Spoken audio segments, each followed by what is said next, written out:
네, 여러분 안녕하세요. 이번 시간부터 저희는 이제 종합과세에 대해서 전체적인 내용을 이제 진행하려고 합니다. 그동안 저희가 소득의 구조나 소득의 형태, 그리고 이런 소득의 특례에 대해서 이야기를 계속 했었고, 이번 시간부터는 그런 그것들을 가지고 종합소득세는 어떻게 계산되는지에 대해서 살펴보도록 하겠습니다. 예, 중간에 자꾸 끊기는 상황이 발생하는데 이게 불쑥불쑥 집에서 녹음을 하다 보니까는 누가 자꾸 들어오네요. 여튼 그래서 요번 시간에는 그래서 지금부터는 이런 종합소득세 계산 표준을 어떻게 계산하는지, 그리고 기본적인 계산 구조와 그 관련된 인적공제, 그리고 물적공제, 그리고 종합소득 공제 배제 및 소득공제 한도, 이런 거에 대해서 이야기를 할 겁니다. 그래서 전체적인 우리가 지금까지 배웠던 이런 소득 전체가 어떤 형태로 산출되는지 살펴보고요.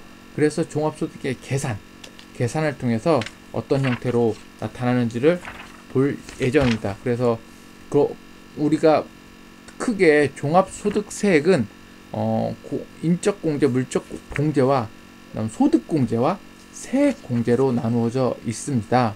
그래서 그 소득공제와 세액공제를, 또 세액 감면에 대한 부분을 공부를 할 거고요. 그러면 아마도 이 전체적인 소득세에 대한 부분이 큰 틀 안에서 마무리가 될 것 같습니다. 그래서 좀 시간이 남으면은 저희가 퇴직소득세에 대한 개념을 좀 살펴보도록 하고요. 양도소득세를 보기에는 조금 더 불편함이 있고, 사실 양도소득세에는 기본적으로 그렇게 어려운 사항이 없기 때문에 여러분들이 좀 그냥 읽어보시면 되겠습니다. 그리고 해당 부분에서 보시니까 이 관련된 업무를 하시는 분들 많이 계셔서 오히려 실무 쪽에서 더 탁월하신 분들이 계신 것 같습니다. 그래서 부분들을 좀 참고해서 읽어보시고, 양도소득세에 대한 것은 사실은 내용만 파악하면은 계산 자체가 어렵지는 않기 때문에, 실질적으로 양도소득세는 뭐 보유기간이나 뭐 미등기 양도자산이나 뭐 이런 부분에 있어서 이제 공제액이나 세율이 달라지는 것을 참고로 확인하는 것들이 더 중요하다고 생각하시면 되겠습니다. 그러면 지금부터 종합소득세 과세 표준에 대해서 하나하나 살펴보도록 하겠습니다.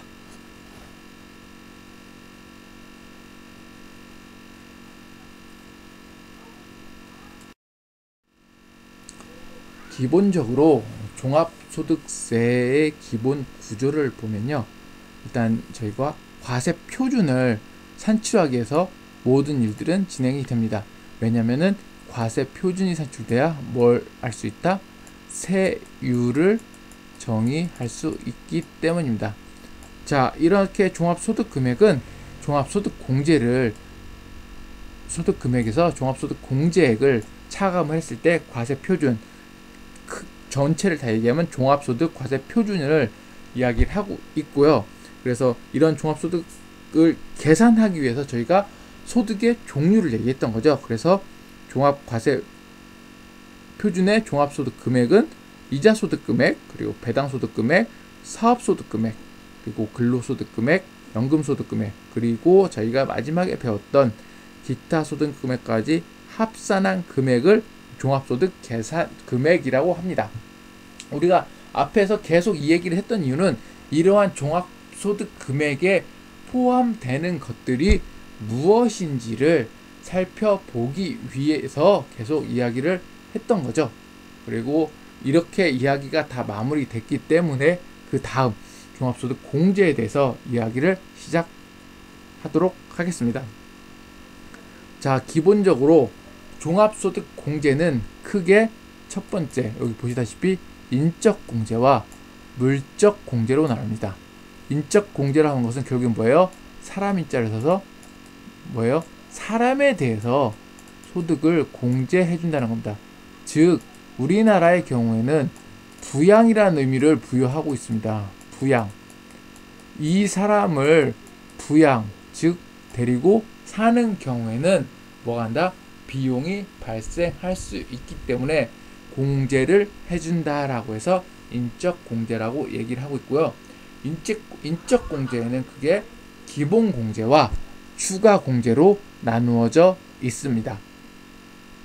그래서 기본 공제와 추가 공제에 대해서는 조금 더 다음 장에 넘어가서 자세하게 기술하도록 하겠습니다. 그리고 물적 공제, 물질적인 부분에 있어서 공제하는 것들이 무엇이 있는지, 그래서 물적 공제라고 있는데 크게 5가지로 나눌 수 있습니다. 첫 번째, 특별소득 공제, 그리고 두 번째, 연금보험료 공제, 그리고 세 번째, 주택담보 노후자금 이자비용 공제, 그리고 네 번째, 신용카드 등 그 밖의 사용 공제, 그리고 그 밖에 소득 공제가 있습니다. 대표적으로 근로소득자의 특별소득 공제는 우리가 크게 2가지로 나와 있습니다. 첫 번째는 건강보험료,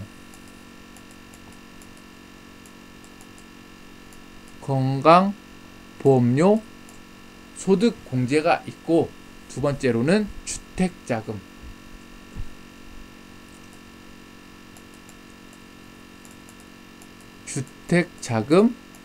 소득 공제가 있습니다. 그리고 연금보험료의 소득 공제, 그리고 연금 소득자에 대한 이자 비용 공제, 그다음 그 밖의 소득 공제에서는 크게 2가지 등이 있는데, 중소기업 창업투자조합 출자 등에 대한 소득 공제, 그리고 소기업 소상공인 공제부금에 대한 소득 공제가 있는데, 소기업 소상공인 공제부금에 대한 소득 공제 무엇이 있을까요? 바로 노란우산 공제가 바로 여기에 해당됩니다. 따라서 그렇다면 이거의 근거 법률은 어디에 나타나 있냐, 이러한 종합소득세 계산할 때 근거 법률은 어디에 나와 있냐, 왜 이 얘기를 하면요, 기본적으로 저희가 소득세를 공부하기 때문에 이러한 근거 법률은 대부분 어디에 있겠어요? 소득세에 있습니다. 근거 법률이 소득세에 의해서 지급이 되지만은 기본적으로 요 2가지 항목은 근거가 소득세법에 정의되어 있지 않고, 특이하게 조특법이라고 해서 잘 써볼게요. 조특법이라고 얘기합니다. 조특법이라 하면은 조세특례 제한법이라고 해서 거기에 그 법률에 나와 있는데, 조세특례 제한법은 기본적으로 특정한 경기 상황에 의해서 만들어진 일몰기간이 있는 법률입니다. 그래서 이것들은 언제 법이 바뀌어서 없어질 수 있다는 거죠. 그래서 그런 부분이 차이가 있습니다. 그래서 책을 보시면은 추가적으로 저희가 495페이지 인적공제와 물적공제에 대해서 좀 더 자세하게 읽어보도록 하겠습니다. 법률적인 용어로 봤을 때, 자, 인적공제는 납세 의무자의 최저생계비에 해당하는 소득을 과세표준을 계산할 때 공제하는 제도이다. 왜? 납세 의무자는 이 사람들을 부양했을 때 이만큼의 최저생계비가 해당된다. 그래서 그만큼을 어차피 비용으로 인정해준다. 이런 의미를 갖고 있습니다. 그래서 최저생계를 공부하는 제도로서 그 취지는 납세 의무자의 기본적으로 이제 정책적인 제도의 측면입니다. 납세 의무자의 뭘 보장한다? 기본적인 생활, 최저 생활을 보장한다. 그리고 부양가족 상황에 따라서 사람이 많으면은 많은 사람 부양하기 때문에 같은 돈을 벌더라도 과세를 어떻게 한다? 달리 해야 된다. 세부담을 차변을 둔다는 얘기는 그거에 대해서 형평성을 고려한다는 얘기죠. 그런 측면에서 한 명을 부양하는 사람이 100만 원을 버는 것과 3명을 부양하는 사람이 100만 원을 버는 것은 사실은 과세 측면에서는 정부기 때문에 차이를 둘 수밖에 없다. 왜냐면은 3명을 부양할 때 같은 100만 원을 불면은 조금 더 많은 비용이 들어가기 때문에, 그렇다면은 세금을 덜 내서 그러한 공평과세를 실현시켜 주겠다. 그래서 국민 복지에 기여하겠다라는 취지가 세법 안에도 녹아 들어가 있다는 겁니다. 그래서 인적공제는 그러한 취지를 담고 있습니다. 그렇다면은 물적공제는 어떠한 의미로 갖고 있는지 살펴보도록 하겠습니다. 납세 의무자가 지출한 일정한 비용을 과세표준을 계산할 때 공제하는 제도인데, 기본적으로 건강보험료, 공적연금을 제외하는데, 그 취지는 사회보장제도 등을 세제면에서 지원하기 위해서 만들어놓은 게 물적공제입니다. 그래서 물적공제를 보시면은 건강보험료, 연금보험료 등들이 어떻게 한다? 물적공제로 들어가 있습니다. 그래서 이러한 취지에서 서로 인적공제와 물적공제가 이루어져 있고 그런 측면에서 뭘 한다? 종합소득의 계산 구조의 기본 구조로 이러한 공것들을 소득공제를 해주고 있다라고 보시면 되겠습니다. 자, 이렇게 우리는 지금 현재 그 과세표준의 기본 구조에 대해서 얘기했는데요. 이제부터 다음 장으로 넘어가서는 뭐한다? 기본공제, 추가공제, 이러한 부분에 있어서 좀 더 자세하게 살펴보도록 하겠습니다.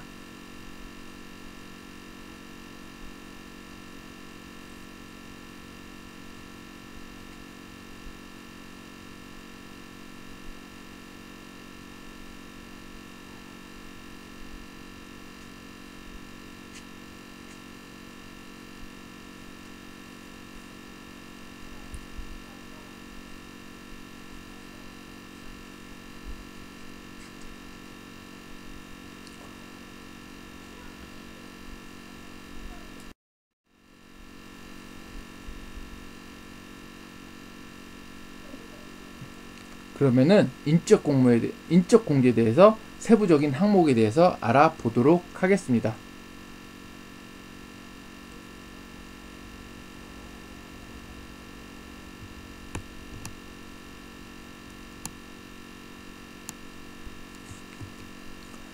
자, 인적공제는 기본공제와 추가공제로 나와 있습니다. 추가공제는 뒤에 시트가 또 있는데 여기서 제가 수정을 안 했네요. 어쨌든 기본공제는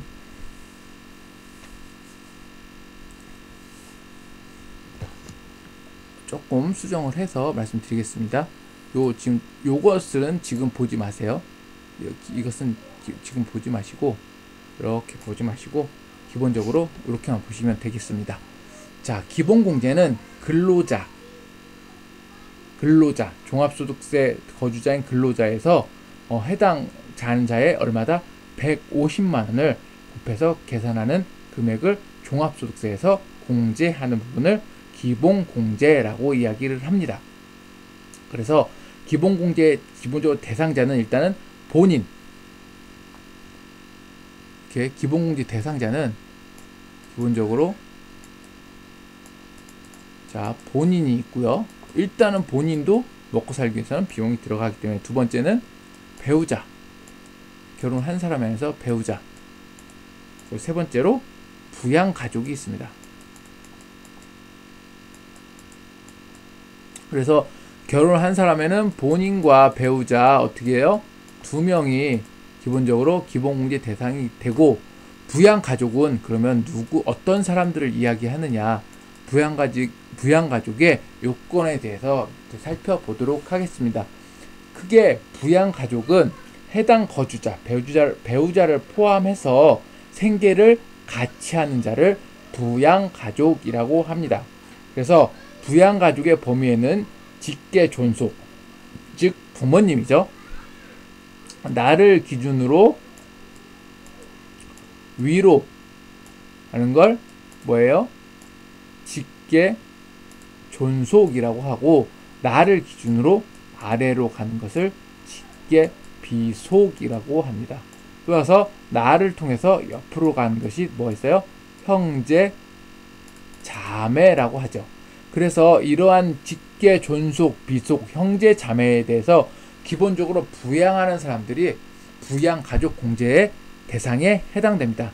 그러나 이런 사람들이 경제적 활동을 영위하는 사람들의 경우는 부양가족 요건이 될 수 없고요.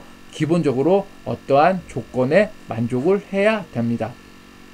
자, 1차적으로 직계 존속의 경우에는 만 60세 이상에 대한 기본적인 요건이 돼야 되죠.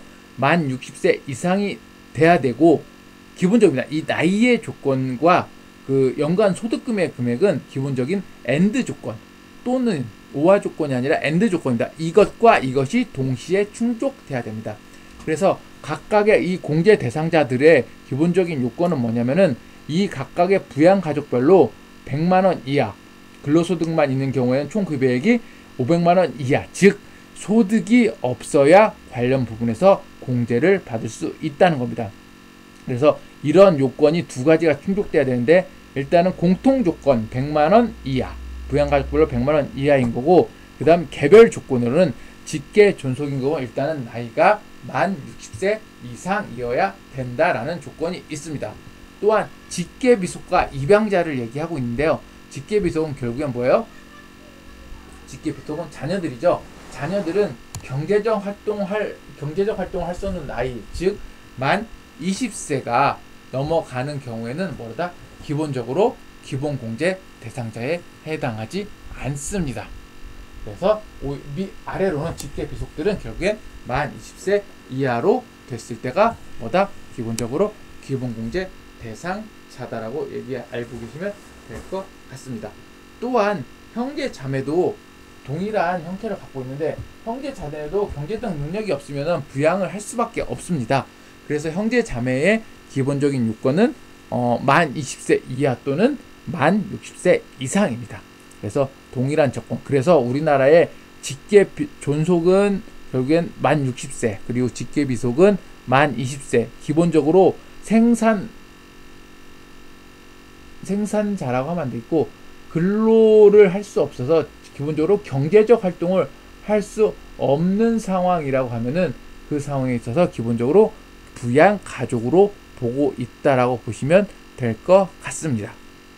자, 부양 가족 조건에 기타라는 항목이 있는데, 그러면은 기타라는 항목은 어떠한 사람들이 부양 가족 요건이 되는지 살펴보도록 하겠습니다. 기본적으로 우리가 이 부양가족이라는 개념은 경제적 능력이 있느냐 없느냐에 따라서 중요한 결정사항이 됩니다. 부양가족의 결정사항이 됩니다. 그래서 국민기초생활보장법에 따른 생계급여 등의 수급자, 즉 생계 등의 수급자라는 얘기는 최소한의 생계를 할 수 있는 능력이 되지 않아서 기초생활수급자로 받는 분들은 어쨌든 부양가족의 이러한 조건과 상관없이 어떻게 된다? 인적 공제 대상자가 된다라고 보시면 되겠습니다. 또한 아동복지법에 따른 가정 위탁을 받은 양육하는 아동, 위탁 아동도 이러한 부양가족 공제의 대상이 해당이 됩니다. 그래서 여러한 곳까지 있는데, 중요한 것은 부양가족 중에 나이의 제한을 받지 않는 사람이 있습니다. 즉 부양가족 중에 장애인의 경우에는 부양가족의 나이의 제한을 받지 않고 만 60세 이하이든 만 20세 이상이든 기본적으로 무조건 부양가족 범위 안에 포함돼서 인적공제를 받을 수 있습니다. 다만 이러한 장애인도 경제적 활동을 한다고 하면은 소득금액에 제한은 받고 있습니다. 장애인이란 기본 개념은 장애로 인해서 경제적 활동을 못할 수 있기 때문에 그 경제적 활동을 못한다고 하면은 어떠한 이러한 특정한 조건에 상관없이 기본적으로 뭘 인정해준다? 인적공제의 대상이 된다라고 보시면 되겠습니다. 그래서 여러분들이 이러한 부분을 조금 더 명확하게 알고 있어야 인적공제 부분들의 계산을 할 때 쉽게 실수하지 않을 수 있습니다. 그리고 중요한 거는 여러분들 여기서 기준이 뭐다? 만으로 되고 있다. 우리나라의 많은 그 나이들이 기본적으로 만으로 움직이지 않고 있기 때문에 사실 많은 부분들에서 여러분들이 헷갈리는 경우가 있습니다. 그래서 우리가 보는 기본적인 사항은 어떻게 한다? 만으로 관련된 부분의 공제 요건을 어떻게 한다? 정의하고 있음을 꼭 인지하고 계셔야 됩니다. 자, 기본적으로 저희가 인적공제에는 두 가지 항목이 있다고 했습니다. 인적공제는 기본적으로 기본공제와 추가공제인데, 여러분 지금 추가공제를 제가 삭제를 했는데 뒤편에서는 이제 이 추가공제에 대해서 조금 더 자세하게 설명을 드리도록 하겠습니다.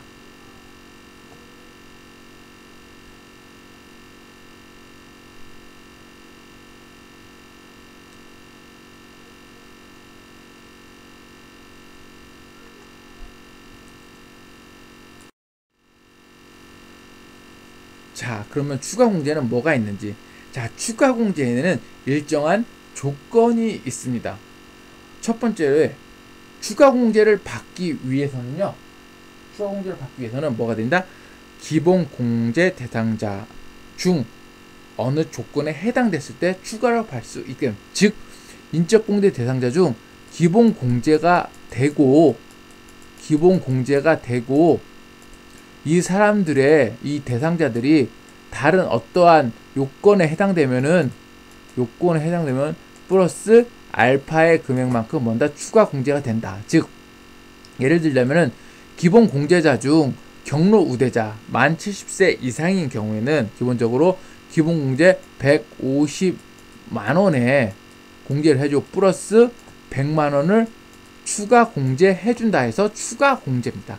그래서 기본적으로 이 부분에 내가 직계 존속, 우리 부모님이 만 70세 이상을 내가 부양하고 있다면 이렇게 어떻게 한다? 250만 원의 인적 공제를 받을 수 있다는 겁니다. 이런 것들을 추가 공제를 하고요. 기본적으로 저희가 설명드린 것처럼 이러한 추가 공제 대상자는 기본적으로 기본 공제 대상자가 되어야 한다는 이야기입니다. 그래서 첫 번째 경로 우대자 만 60세가 넘어서 만 70세 이상인 경우 경로 우대자를 부양가족으로 직계존속을 모시고 있다면 이렇게 추가 공제 150만원 플러스 100만원의 추가 공제 대상이 됩니다. 또한 장애인의 경우에는 기본 공제 대상자가 당연히 됐죠. 기본 장애인 대상자가 당연히 되고 플러스 200만원에 어떻게 한다? 추가 공제를 해준다. 그래서 장애인 경우에는 총 300만원의 인적 공제의 대상자가 될 수 있습니다. 자, 그 다음 부녀자 공제입니다. 부녀자 공제는 소득이 3천만원 이하의 여성으로서 부녀자로서 사회생활을 영위하면서 추가적으로 소득공제를 해주는데 과세 표준을 계산할 때 종합소득 금액이 3천만원 이하여야 되고요. 조건이 있는 거죠. 그리고 또 배우자가 없는 여성으로서 부양가족이 있는 세대주, 그리고 배우자가